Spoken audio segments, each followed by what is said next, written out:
Welcome Standard 8 students.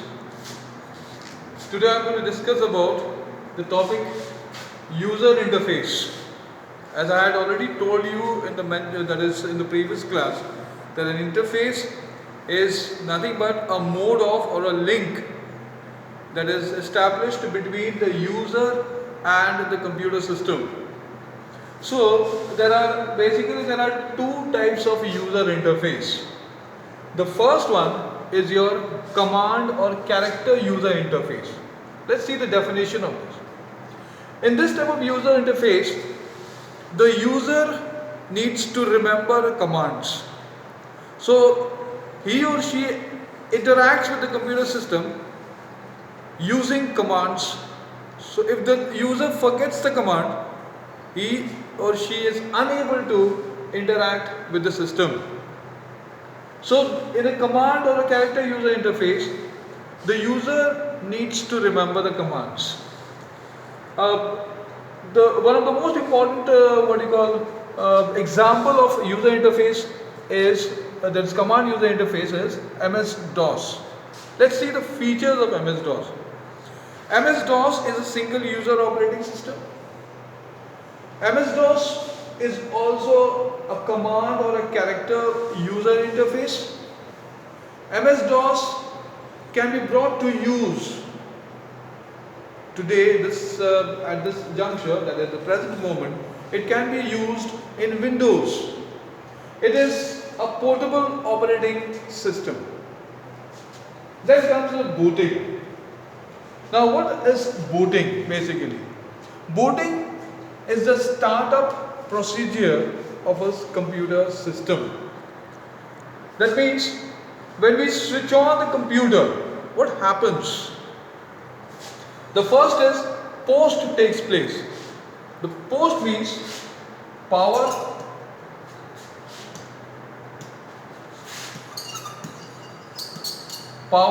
on, self test. So this post is carried out when the booting takes place. So this post is carried out. That means the computer self tests. It checks whether the peripheral devices are connected to this central processing unit or not. All right. So once and the RAM, it makes the RAM ready as well as the ROM ready. So the ROM functions as well as the RAM functions here. So RAM is the working memory.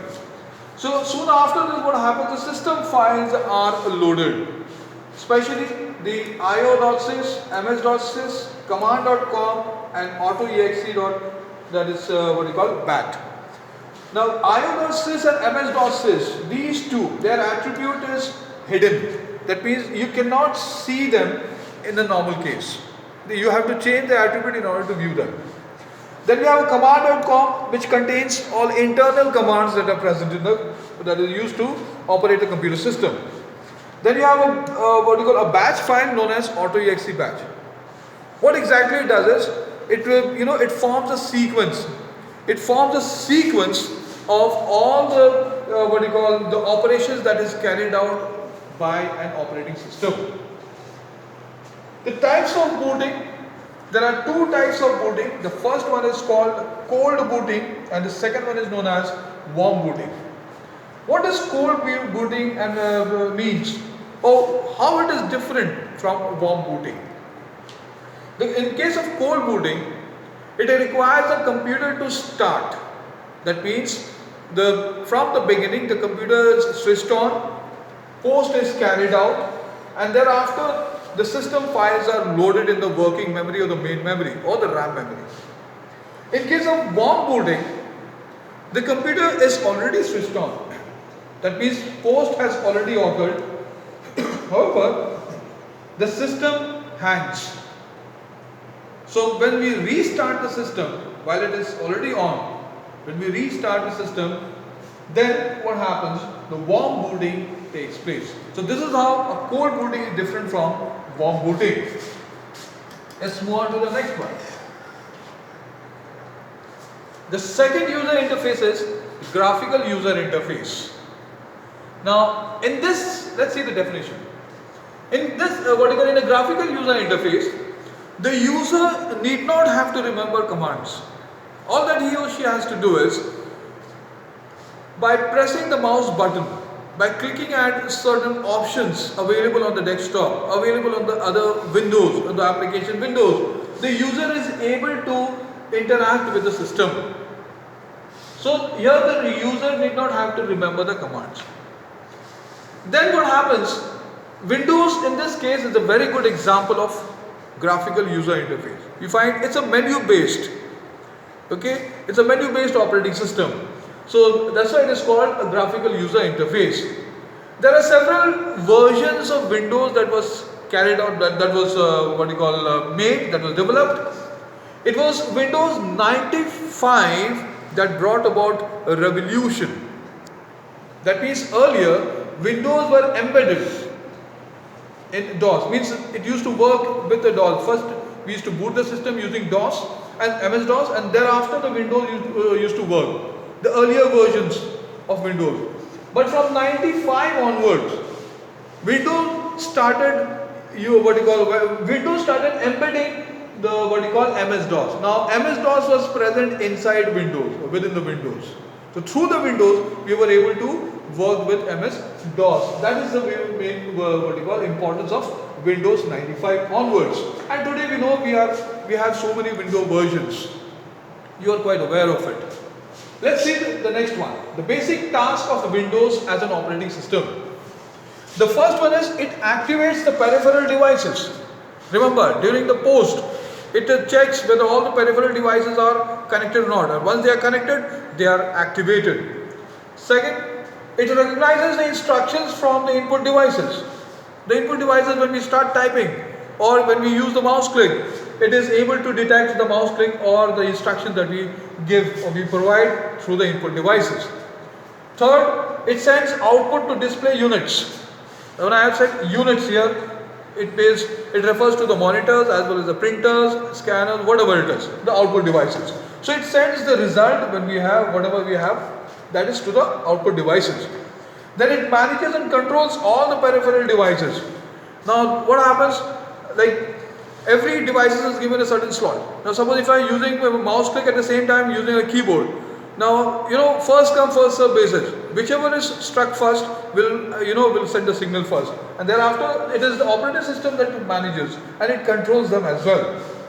Then it is an interface between hardware and software. So between the hardware, it draws a relationship between hardware and software. It is the operating system that does it. It also builds a relationship between the user and the system. It is through the operating system that the user is able to interact with the operating system as well as with the application software. Then the last one, it maintains all the files of the computer system. When we say what happens by default, automatically it gets stored into C drive. Who does it? It is the operating system that directs these files to the respective drive, and by default it goes to the C drive. Let's move on to next. Exploring window. Now basically what is a window? As per the definition is concerned, a window is a rectangular area where the user runs their applications. Okay. So when we talk about the definition, it's a rectangular area. Please remember, there is a rectangular area, it's a window. Now in this what happens, the user runs the applications, various applications like MS Word, spreadsheet, QBasic, Java, etc. etc. So all these are run into this particular application in this particular area. So that's why it is called a rectangular area where the users runs their application or run their application. There are different types of windows. Let us see one by one. The first one is application window. It is the first page of any application, also known as the home page of any application. For example, when you switch on MS Word, when you click at MS Word, what happens? The window that comes up, you have a document over here. Normally by default it is document 1. So a window appears over here. This is an application window. That is the first page of any application. Then the next one is document window. When you talk about a document window, it's an area of application window. Please remember, where the user is working. Now, remember, this is the document. This is the what you call the document that we have opened, document 1, and here, and there are certain parts. There are certain parts where you have all the menus, the toolbars are there. You have a status bar over here, and this is the working area. This particular part is the working area. At this particular part, this is called the document window of an application. In other words, a document window is a subset of application window. Please remember, it is a subset of application window. Then we move on to the next one, that is the active window. Active window, here what happens? It is a window where the user is working basically. That particular window. There may be several windows. So several windows of various applications can be opened. Like you have opened MS Word, you have opened spreadsheet at the same time. Along with it is the PowerPoint. Let's say the first one is your PowerPoint, second one is your spreadsheet, third one is your MS Word. So in such cases, what happens? They are in the form of cascading. They are all cascading form. Okay, in a cascade form, and therefore you'll find how, which of these three windows is active. It is because of the title bar. You'll find over there that whichever window where the title bar is dark, that window is said to be active window. Okay. Then we move on to the next one, that is the dialog window. Now it is a temporary window within an application. Generally, it contains the default settings for every application. Like for example, I want to change the font.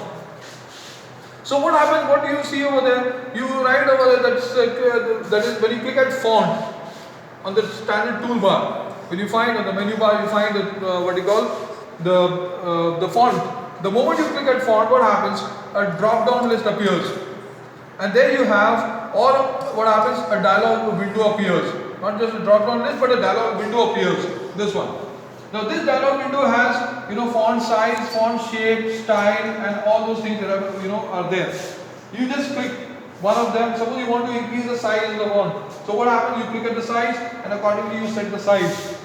So it has a default setting as well. Remember, they have a default setting, and then the default is style is also there. Default type is also there. But you can make changes into it. So that's called a dialog window. Remember, it is a temporary window within an application. Okay. Move on to the next. Icons are the components of the desktop. Now, what are icons? Icons are basically the graphical, representation of any software. Any software you find. You find over the Java. If you have noticed, there's a Robin Blue icon is there. A bird is there. That symbolizes Java. So here we have the same thing. The graphical representation of a software is known as an icon, and there are different types of icons. Let us see one by one. The first one is your system icon. Now system icon contains system related information. Okay, system related information. So for example, the configuration of the system. So these examples are like computer, recycle bin, and the control panel, etc. Then the next one is your application icon. Application icon means it represents various applications present in the computer system. Like for example, MS Word, MS Paint, QBasic, Java, etc. They all have separate icons. Then the last one is your document icons. It helps to run any document from the desktop. So in the desktop you have a Word document.